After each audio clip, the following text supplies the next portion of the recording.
and his father used to work for railways, and his mother was a teacher in Municipal Kannada Medium School in Solapur.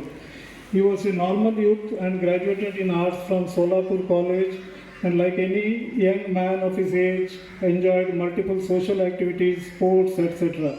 He completed a master's in social work degree from Shivaji University and came to Mumbai in search of job and joined Mahananda Dairy in 2003. He got married and had a child. He was leading a normal life in Mumbai but met with a near fatal train accident in 2017 and almost taken for dead. He was in coma for 4 days.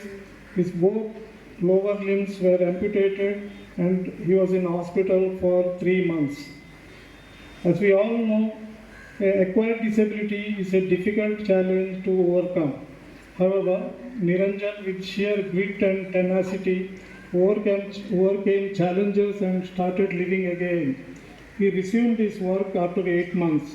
However, he realized the importance of helping others like him in their efforts to fight the challenges, the disability, and move on with life.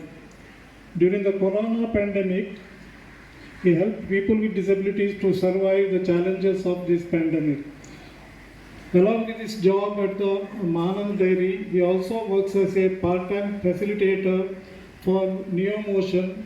NeoMotion is the marketing agency for the electric wheelchair, which has been invented and created by IIT Chennai, and he is the person who is facilitating the technical part of it and then training the people who acquire these kind of wheelchairs here in Mumbai.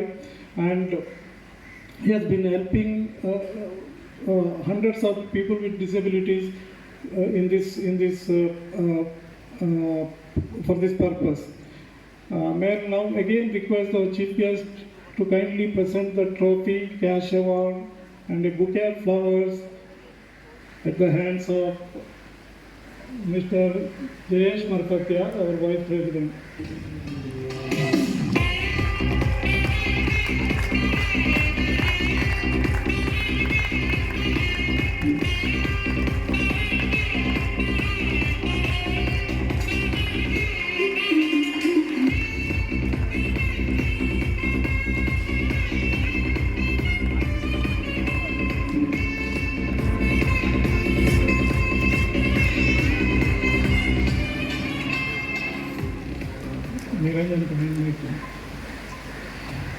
Niranjan, आपको क्या लग रहा है मेरे को share कर लीजिए please.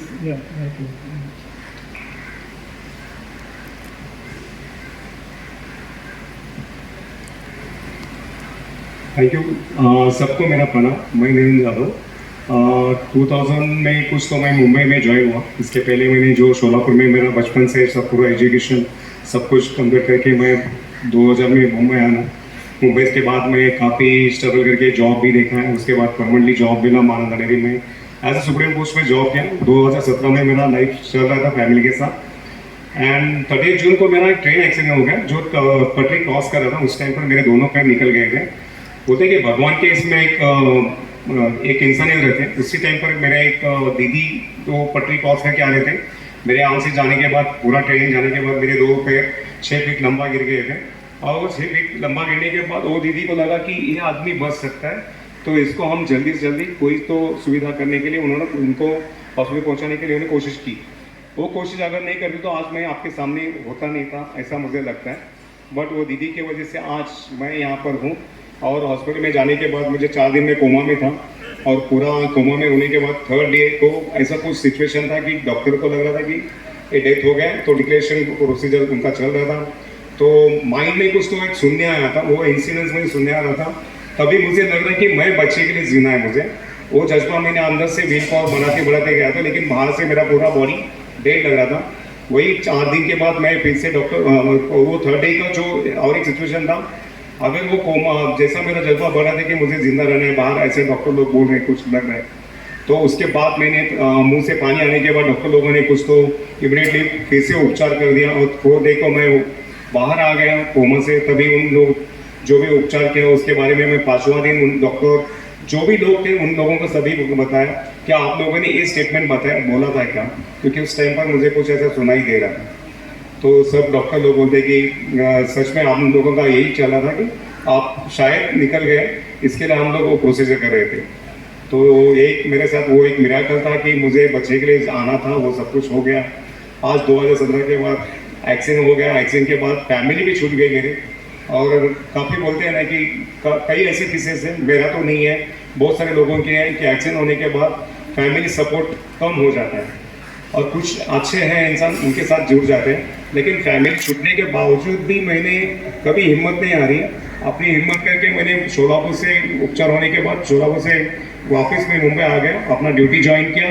Duty join करने के बाद मैंने 4 साल ओला उबेर से अपना ऑफिस जाना आना करना सब कुछ ये किया था। तभी मैं डिपेंड था किसी के साथ सहायता से मैं ऑफिस जाने के लिए ओला उबेर के गाड़ी में बैठने तक। ऑफिस में जाने के बाद मैं मेरा टेबल का वर्क इंडिपेंडेंटली करता हूँ, आज भी करता हूँ, उस टाइम पर भी करता था। आज मैं न्यू मोशन IIT मद्रास का जो आविष्कार बाहर आया है, उस आविष्कार की वजह से आज मैं नेशनल तक पहुंचा हूँ। और इसके साथ मैं 11,000 किलोमीटर वो गाड़ी से राइड किया हूँ और 12 से 13 डिस्ट्रिक्ट में जाके अकेला जाता हूँ, अवेयरनेस करता हूँ। जितने भी डिसेबल लोग हैं उन लोगों को सबको बताता हूँ कि अगर आपको घर के बाहर आना है तो आप ये गाड़ी देखिए और या और कुछ भी चारा देखिए या कुछ जॉब देखिए, छोटा छोटा कुछ भी होगा, आपको बिजनेस भी कर सकते, छोटा धंधा भी कर सकते। यही अवेयरनेस करने का मेरा मंशा है कि ज़्यादा से ज़्यादा लोगों को, जो 4 दीवार के अंदर हमारे लोग बैठे हैं, उन लोगों को बाहर निकालने के लिए मैंने कोशिश की है। वो कोशिश अभी भी प्रयास है मेरा जारी चल रहा है और भी मैं और करना चाहता हूँ। जैसे कर्नल साहब ने जो पोएम बोली है, वो पोएम में बहुत हम लोगों के लिए प्रेरित है उसके लिए, और वही प्रेरणा से हम लोग आगे बढ़ना चाहते हैं। और भी लोग हैं, जहाँ तक मुझे और बढ़ना चाहता हूँ उतने लोगों को मैं बाहर लाना चाहता हूँ। और जितना मैं न्यू मोशन का 25 या 30 गाड़ी लोगों को आज लेके दिया कंपनी थ्रू, CR फंडिंग हो या जोमेटो जॉब हो। जब अभी एक प्रवीण आया था मिट्टी से जो जॉब कर रहे हैं, वो जोमेटो भी जॉब करते हैं, मिट्टी भी करते हैं, लेकिन आज वो इंडिपेंडेंटली हो गए, इतना इंडिपेंडेंट हो गया कि उसको जोमेटो में स्नेह ज्योति NGO से वो गाड़ी मिल गई थी उसको। तो यही एक मंशा है कि कितने लोग जॉब कर सकते हैं, इनका एजुकेशन नहीं है, जो भी कुछ रहेगा नहीं रहेगा उन लोगों हम लोग उसको अवेयर कर सकते हैं। जैसा अभी नेशनल NGO है और भी NGO है जो एजुकेशन देकर या ट्रेनिंग देकर उन लोगों को प्रेरणा दे सकते हैं, बढ़ावा दे सकते हैं। वही एक कोशिश है, मैं ज़रूर वो पूरा करूँगा। और सबके लिए, सबको नेशनल ट्रस्टी और मैनेजमेंट को धन्यवाद करना चाहता हूँ। ऐसे हम लोगों को प्रेरणा देते हैं तो बहुत कुछ अच्छा होगा। And thanks. एक बात बोलना है, कोशिश करने वाले की कभी हार नहीं होती है, ये मैंने बहुत सबको यही प्यार देता हूँ।